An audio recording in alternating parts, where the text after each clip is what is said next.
Team India captain Rohit Sharma చేసిన ఓ పనికి నెటిజన్లు అతనిపై విమర్శలు గుప్పిస్తున్నారు. అమెరికా, వెస్టిండీస్ వేదికగా జరిగిన టీ20 ప్రపంచ కప్ 2024 టోర్నీలో భారత్ గెలుపొందిన విషయం తెలిసిందే. లీగ్ దశ నుంచి ఫైనల్ వరకు అజేయంగా నిలిచిన రోహిత్ సేన సౌత్ ఆఫ్రికాతో జరిగిన ఫైనల్ మ్యాచ్లో ఘన విజయం సాధించి టైటిల్ను సొంతం చేసుకుంది. దీంతో భారత్ ఖాతాలో 13 ఏళ్ల తర్వాత మరో వరల్డ్ కప్ ట్రోఫీ చేరింది. దీంతో ఐసీసీ టైటిళ్ల సంఖ్య 4 అయింది. ఈ నేపథ్యంలో టీమిండియాకు స్వదేశంలో ఘన స్వాగతం లభించింది. ప్రధాని నరేంద్ర మోదీని కలిసిన తర్వాత ముంబైకి పయనమైన రోహిత్ సేన బస్ పెరేడ్లో పాల్గొంది. వాంఖడే స్టేడియంలో అభిమానులకు అభివాదం చేస్తూ చిరస్మరణీయ విజయాన్ని ఘనంగా సెలబ్రేట్ చేసుకుంది.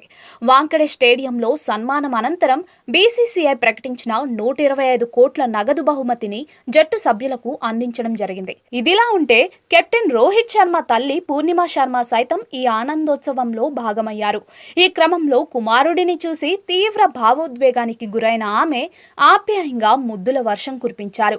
అయితే ఈ సమయంలో రోహిత్ శర్మ ప్రవర్తించిన తీరుపై విమర్శలొస్తున్నాయి. తల్లి ప్రేమను లెక్కలోకి తీసుకోకుండా అక్కడి నుంచి వెళ్లిపోవడానికి రోహిత్ శర్మ ప్రయత్నించినట్టుగా అనిపించింది. ఈ క్రమంలో కొంతమంది రోహిత్ను టార్గెట్ చేశారు.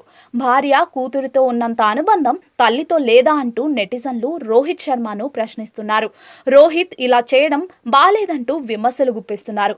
ప్రస్తుతం దీనికి సంబంధించిన వీడియో సోషల్ మీడియాలో వైరల్గా మారింది.